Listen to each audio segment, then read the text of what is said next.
Overseas Investment Office.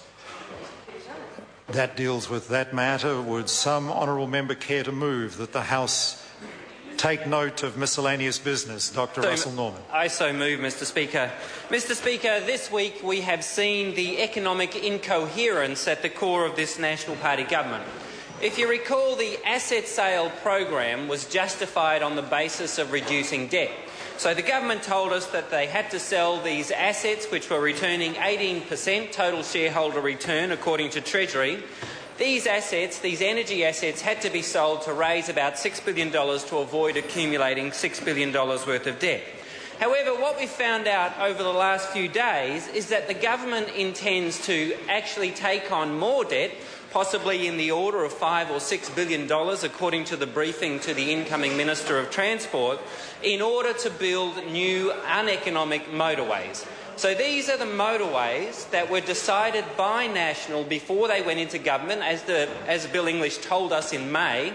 These motorways were chosen for political reasons, not economic reasons. These are motorways that have very low rates of return, or in some of the cases negative rates of return. Some of the cases the motorways cost $1 billion to build and the return is only $600 million, which is the Warkworth to Wellsford motorway.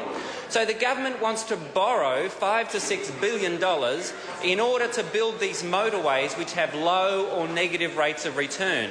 So they told us that we had to privatise the energy companies, which have very high rates of return, about 18% total shareholder return according to Treasury, in order to reduce debt. And now they've told us that they need to borrow about the same amount again to invest in motorways.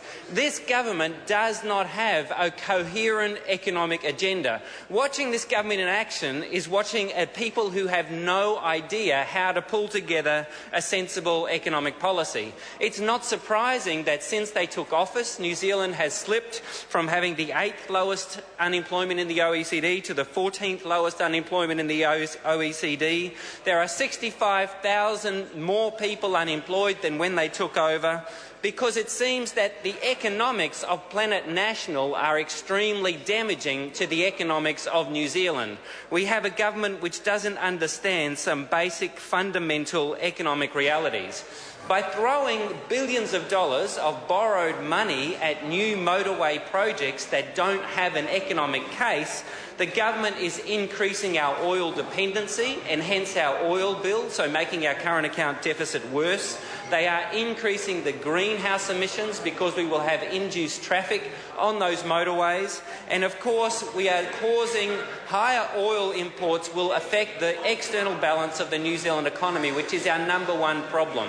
So the government, instead of taking a rational economic approach, which would be to get these motorway projects and put them through Treasury's guidelines for capital spending, this has never happened under this government. If you were taking a rational approach to building new motorways, you would put them through Treasury's guidelines. The government has never done that. And the reason they've never done that, as Bill English told this House in May this year when I asked him about it, the reason they're doing it is because these motorways were chosen during the 2008 and 2011 election campaign. So they were chosen for political reasons rather than for economic reasons. So this is a political and ideological strategy by the government to borrow billions of dollars so that they can spend it on motorways that don't have a business case, motorways which have never been put through Treasury's guidelines for capital expenditure. Now, if we had a smart green economic approach, we would be investing in transport options that actually reduce congestion. They take freight off the highway system and put it on railways. Let's remember about 1/3 of all our exports already travel by rail. Rail is critically important to the New Zealand economy.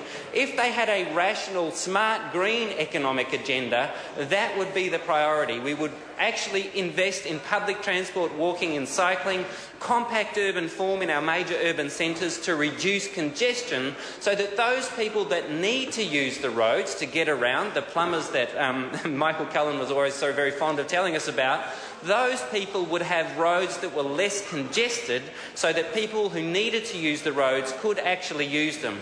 That is the cheapest way to reduce congestion. That is the smart, green economic opportunity that this government is turning its back on. The Honourable Stephen Joyce. The question is the motion should be agreed to. The Honourable Stephen Joyce. Mr. Speaker, I think we should